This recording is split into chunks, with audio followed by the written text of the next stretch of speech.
Hey guys, welcome back to another episode of Joe, your cooking guide. And today the recipe I want to share with you is a really cool and tasty tricolor potato Napoleon.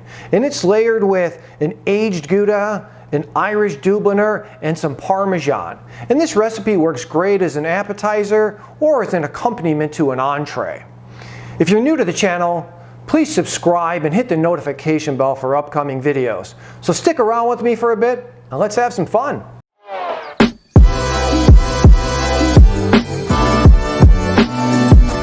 So before we start assembling our Napoleon, what I want to do is go through a few of the garnishes that will accompany it.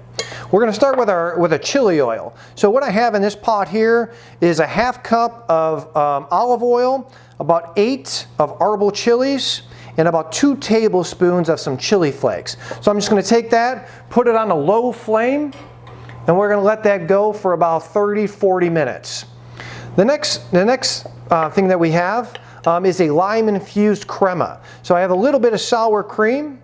I'm going to add in this is 1 lime that I've juiced, and we're going to do a little touch of cayenne pepper. Right? And you can put as much as you like, how spicy you want it. A little bit of salt and a little bit of cracked black pepper. Okay? We'll just give that a quick stir. And that is it. All right, we'll put that off to the side, and that'll accompany our Napoleon. So now what we're going to do is we're going to get into our potatoes. So like I said, we're doing a tricolor potato Napoleon. So what we have is just your standard Idaho potato, sweet potato, and then when I was at the store, I found these organic purple sweet potatoes, and I thought that would be kind of cool to include in the recipe. Right, so we're just going to move those off to the side, and I'm going to show you how I prepared the potatoes for this Napoleon. Right, so after peeling all the potatoes, I just took them and I just squared them off. Right, so we just want to cut some of the sides off to just square it off. Right, very simply, and just do that on all 4 sides. And if you want, you could even whack a little bit off the top and bottom. Right? Move those off to the side. Then what we're going to do is we'll take our mandolin, and this is a mandolin that I'll include it in the description. It's a really cool tool that I use all the time. So we take our potatoes and we just want to start slicing them down. Right? And the thickness that we're looking for is, and I kind of put my finger behind it, and if you can see your finger through it, that's perfect. Right?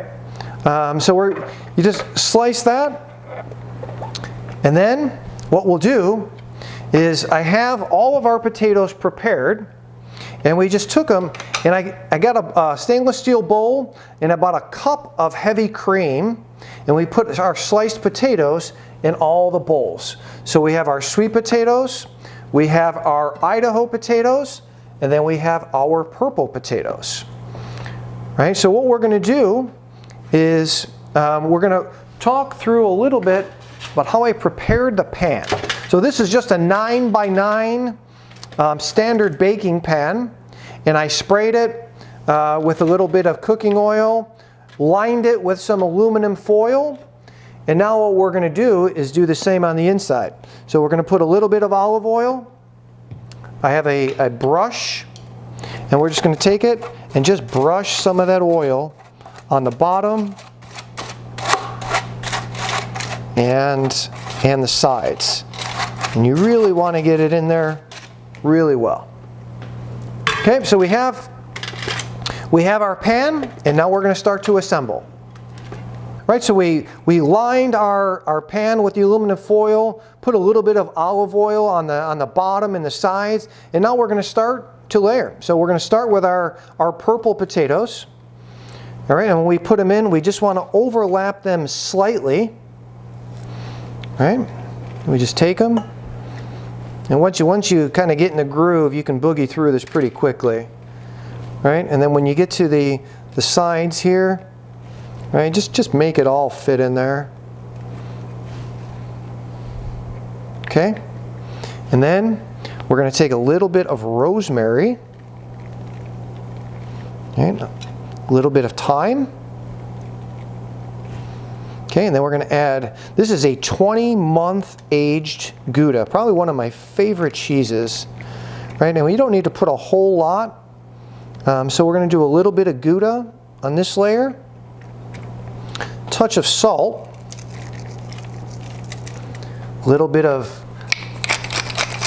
pepper, right? And then what we're going to do is we're going to start with our next layer, right? So we went, you know, you want to kind of offset the direction, right? So now we're going to put our potatoes going in the opposite direction, overlapping them slightly. Okay, and the little pieces, you know, it's kind of like a puzzle. Just put it together, and wherever they fit, just lay them in there. Right? Okay, and then we're going to just put a little piece on the edge here. Perfect. Okay, then on this layer, I think we'll do a little bit of the Parmesan. Right? Sprinkle a little bit of Parmesan. And we don't need to put a whole lot, because as we layer this, there's going to be a lot of cheese. And the same thing with the rosemary. I feel the rosemary can be a little strong if we put too much, but I do like the thyme. Right? And then a little bit of cracked pepper on this layer. A touch of salt. Okay? And then we're going to do a layer of our sweet potatoes. Okay, so we're just going to keep going in this fashion here. No real, doesn't need to be all that perfect. Okay, and just keep layering these potatoes in. And if you see it starts to get a little dry, which is what I'm kind of seeing right now, we can take care of that pretty easily. Right? So I have a little bit of the heavy cream. Just take a little bit and drizzle that in. Okay? Drizzle that in. There we go. And then on this layer, we're going to put a little bit of the Dubliner. Another great cheese. And I like to use some harder cheeses as opposed to like a shredded mozzarella. Something that really has that melting capability. I think the harder cheeses, they melt, but they're not as elastic, or they don't pull as much. Right? So that's why I like using some of these harder cheeses. And you can mix in anything that you like. I mean, this is where the creativity comes in. Right, so we add in our Dubliner. Now we'll add in a little bit of rosemary. And I'm going to continue in this fashion until I fill it up to the top, and then we'll come back. All right, so now we have all of our potatoes layered in our pan. And what we're going to do now is we're going to get a piece of aluminum foil. We're going to kind of just cover the top of it.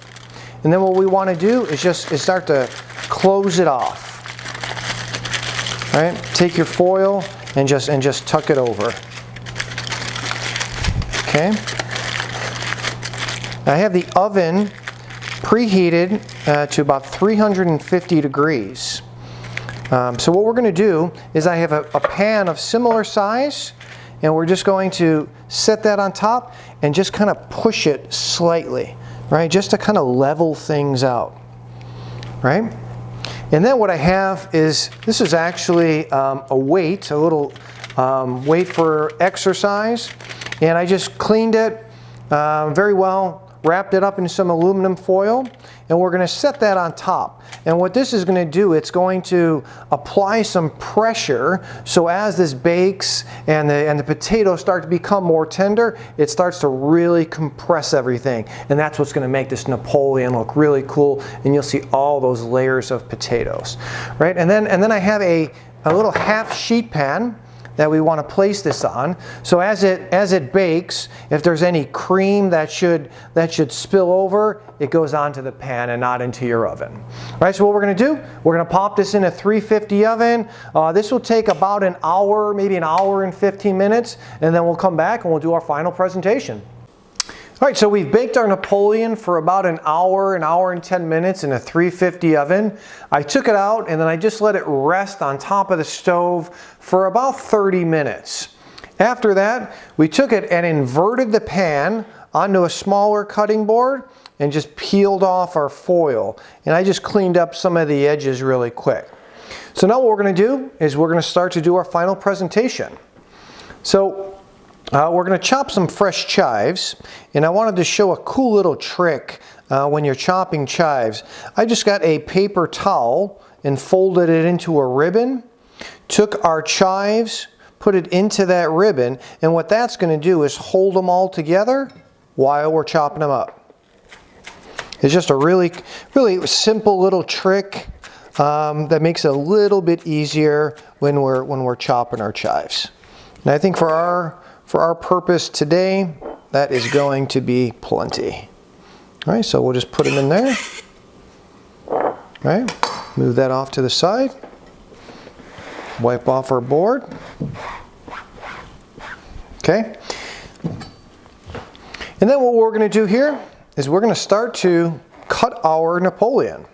And if you can see on the side there just how cool that is. I mean, all the colors of the purple and the sweet potato and the Idaho, just really cool. All right, so I'm going to just cut these into some, I don't know, some triangles or maybe some rectangle pieces. Right? And you can cut them any size you want. You can cut them into squares. You can leave it whole and just scoop out of it. So it just smells absolutely amazing. I mean, the aged Gouda and the Parmesan and that Irish Dubliner are just absolutely amazing. Right? And I think we've got about, I don't know, 5 pieces there. I'm just going to save that. This little piece here is going to be for me to taste a little bit later. All right, so let's take it to the plate. We have our platter. We're going to grab our spatula. I mean, just look at that. Look how cool that is. That is just absolutely amazing. Okay, so we'll just start laying these on. Very simply. I think we'll just do 4 pieces. I think that should be plenty. All right. And then we will take some of that lime crema that we made. And at this point you can add as much as you'd like. I'm just going to put a little dollop on the top of each one. This is just such a cool little combination. It's just a playful little rendition of a Napoleon. We'll take some of our chives, sprinkle some of those chives on top. All right, and then we're going to finish it off with a little bit of that chili oil. So what I did is, I let it just slowly simmer for about 35-40 minutes, strained it out, and what we're left with is just a really simple little chili oil that we just drizzle a little bit on each one. And that right there, I'm just do a final little touch of some cracked black pepper. And that right there is our tricolor Napoleon with a little lime crema, some fresh chives, and a chili oil. Really hope you enjoyed tonight's video. If you did, please be sure to hit the subscribe button, and I look forward to spending time with you in the next video.